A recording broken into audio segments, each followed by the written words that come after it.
अर्जुन ने भगवान श्री कृष्ण से कहा, मुझे ये जानना है कि अच्छे लोगों के साथ हमेशा बुरा ही क्यों होता है, वहीं बुरे लोग खुशहाल दिखते हैं।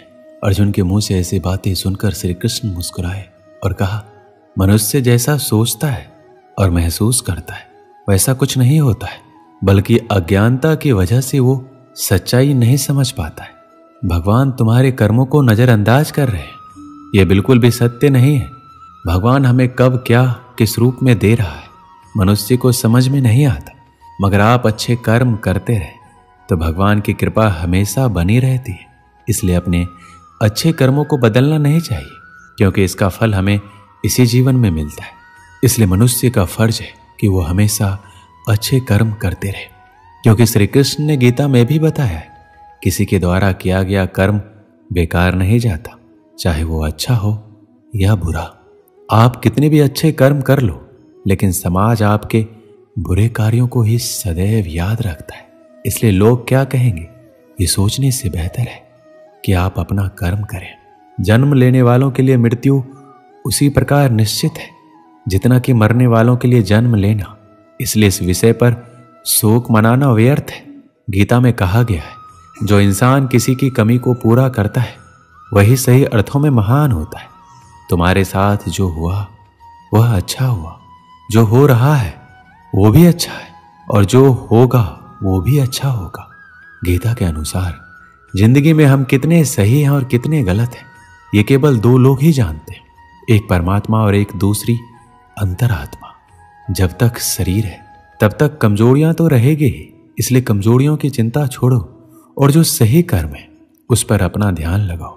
श्री कृष्ण अर्जुन से कहते हैं, तुम भला क्यों रोते हो? तुमने जो खोया क्या वह तुमने पैदा किया था? आज जो तुम्हारा है वह कल किसी और का होगा, क्योंकि परिवर्तन ही संसार का नियम है। किसी का अच्छा ना कर सको तो बुरा भी मत करना, क्योंकि दुनिया कमजोर है लेकिन दुनिया बनाने वाला नहीं है। यदि कोई व्यक्ति विश्वास के साथ इच्छित वस्तु को लेकर नित्य चिंतन करता है तो वह जो चाहे वह बन सकता है। सच्चा धर्म यह है कि जिन बातों को इंसान अपने लिए अच्छा नहीं समझता उन्हें दूसरों के लिए भी प्रयोग ना करे। कोई भी व्यक्ति अपने विश्वास से बनता है, वह जैसा विश्वास करता है उसी अनुरूप बन जाता है। मन अशांत है और उसे नियंत्रित करना कठिन है, लेकिन अभ्यास से इसे वश में किया जा सकता है। मेरे लिए समस्त प्राणी समान है, ना कोई मुझे अत्यधिक प्रिय है ना ही कम, लेकिन जो मेरी भक्ति पूरे मन से करते मैं सदैव आवश्यकता पड़ने पर उनके काम आता हूं। मन की शांति से बढ़कर इस संसार में कोई भी संपत्ति नहीं है। जो मनुष्य फल की इच्छा का त्याग करके केवल कर्म पर ध्यान देता है वह अवश्य ही जीवन में सफल होता है। जो व्यक्ति क्रोध करता है उसके मन में भ्रम पैदा होता है, जिससे उसका बौद्धिक तर्क नष्ट हो जाता है और तभी व्यक्ति का धीरे धीरे पतन होने लगता है। जब इंसान की जरूरत बदल जाती है तब इंसान के बात करने का तरीका बदल जाता है। जीवन में सफलता का ताला दो चाबियों से खुलता है, एक कठिन परिश्रम और दूसरा दृढ़ संकल्प। कठिन परिश्रम से बचने के लिए व्यक्ति को भाग्य और ईश्वर का इच्छा जैसे बहानों के बजाय चुनौतियों का सामना करना चाहिए। गीता में कहा गया है, कोई भी अपने कर्म से भाग नहीं सकता, कर्म का फल तो भुगतना ही पड़ता है। मनुष्य को अपने कर्मों के अच्छे और बुरे फल के विषय में सदैव सोचकर चिंताग्रस्त नहीं होना चाहिए। जो मनुष्य प्रतिदिन खाने, सोने और आमोद प्रमोद के कार्यों में लिप्त रहता है वह नियमित तौर पर योगाभ्यास करके समस्त क्लेशों से छुटकारा पा सकता है। जब इंसान अपने काम में आनंद खोज लेते हैं तब वह पूर्णता प्राप्त करते हैं। श्रीमद् भागवत गीता का मुख्य उद्देश्य मानव कल्याण करना है, इसलिए प्रत्येक मनुष्य को सदैव मानव कल्याण की ओर अग्रसरित रहना चाहिए। श्री कृष्ण कहते हैं, माफ करना और शांत रहना सीखिए, ऐसी ताकत आप बन जाओगे कि पहाड़ भी रास्ता देंगे। व्यक्ति को अपनी इंद्रियों को वश में रखने के लिए बुद्धि और मन को नियंत्रित रखना होगा। जो होने वाला है वो होकर ही रहता है और जो नहीं होने वाला है कभी नहीं होता। ऐसा निश्चय जिनकी बुद्धि में होता है उन्हें चिंता कभी नहीं सताती है। किसी भी व्यक्ति को ना तो समय से पहले और ना ही भाग्य से अधिक कुछ मिलता है, लेकिन उसे सदैव पाने के लिए प्रयत्नशील रहना चाहिए।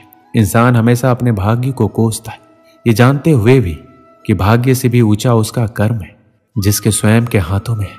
व्यक्ति को आत्मज्ञान के माध्यम से संदेह रूपी अज्ञानता को समाप्त करना चाहिए। श्री कृष्ण कहते हैं, मैं उन्हें ज्ञान देता हूं जो सदा मुझसे जुड़े रहते हैं, जो मुझसे प्रेम करते हैं। सत्य कभी दावा नहीं करता कि मैं सत्य हूं, लेकिन झूठ हमेशा दावा करता है कि सत्य मैं ही हूं। परिवर्तन संसार का नियम है। समय के साथ संसार में हर चीज परिवर्तन के नियम का पालन करती है। हालांकि मैं भूत, भविष्य और वर्तमान काल के तीनों जीवों को जानता हूं, लेकिन मुझे वास्तव में कोई नहीं जानता।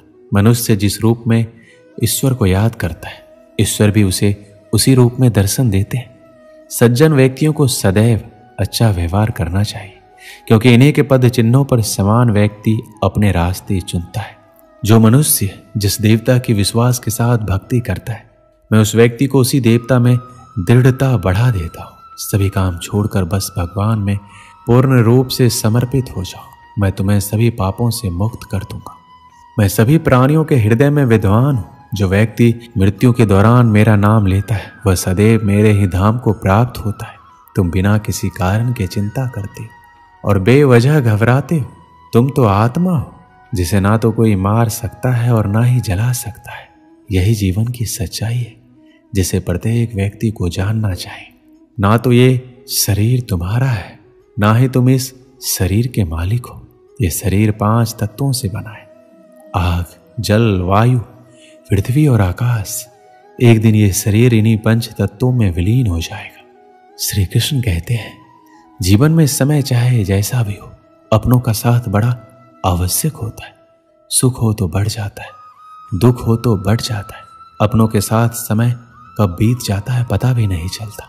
किंतु सोचिए, यदि आपको ऐसे किसी स्थान पर छोड़ दिया जाए जहां आपका कोई संबंधी ना हो, आपका कोई अपना ना हो, कोई मित्र ना हो, तो क्या होगा?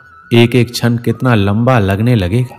तब तक लगेगा जब तक आप किसी को अपना नहीं बना लेते। अब सवाल ये उठता है, आपका अपना कौन है?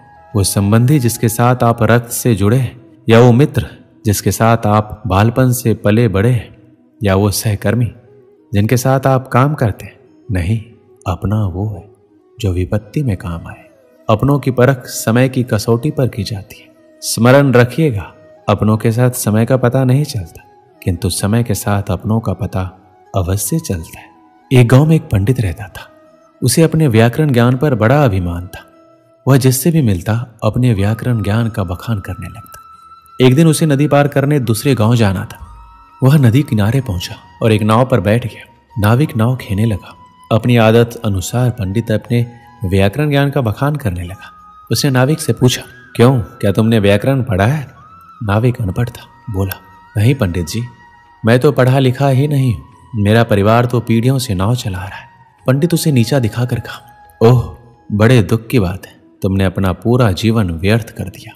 नाविक को बहुत बुरा लगा, किंतु वह पंडित को कुछ उत्तर नहीं दे पाया। बस चुपचाप नाव खेता रहा। नाव मझधार में पहुंच गई। तभी अचानक तेज तूफान आया और नाव डगमगाने लगी। पंडित डर गया।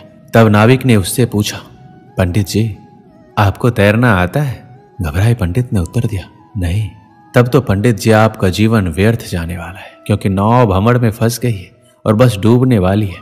यह कहकर नाविक नाव से कूद गया। व्याकरण का पंडित नाव में बैठा रह गया। कुछ ही देर में नाव पलट गई और पंडित पानी में डूबने लगा। उसका सारा व्याकरण का ज्ञान धरा का धरा रह गया। जान बचाने के लिए वह मदद की गुहार करने लगा। तब नाविक ने उसे बचाया और किनारे पर पहुंचाया। पंडित का अभिमान चूर चूर हो चुका था। वह समझ चुका था कि अपने ज्ञान पर अभिमान नहीं करना चाहिए। इस कहानी से हमें क्या सीख मिलती? हर व्यक्ति की विभिन्न गुण होते हैं जो उनके व्यक्तित्व को आकार देते हैं। ये गुण संयमित, दयालुता, संवेदनशीलता, उद्यमिता, सामर्थ्य, आत्मनियंत्रण आदि होते हैं। हर स्थिति में व्यक्ति को अपने गुणों का सही उपयोग करना चाहिए। यदि व्यक्ति अपने गुणों का सही उपयोग करता है तो उसे आत्म संतुलन, सम्मान और सफलता मिलती है। हालांकि व्यक्ति अपने गुणों पर अधिक अभिमान करता है और उन्हें उच्चता के रूप में देखता है, तो यह सब उसके लिए हानिकारक होता है। अधिक अभिमान उसके विचारों और व्यवहार में विमान पैदा करता है, जो समाज में सामाजिक संबंधों को अशक्त बनाता है। हर व्यक्ति में कोई ना कोई गुण अवश्य होता है। परिस्थिति के अनुसार वह गुण काम आता है, इसलिए अपने गुण का अभिमान नहीं करना चाहिए। दोस्तों, इस वीडियो में बस इतना ही। मिलते हैं अगली वीडियो में। अपना ख्याल रखिएगा। जय श्री कृष्ण।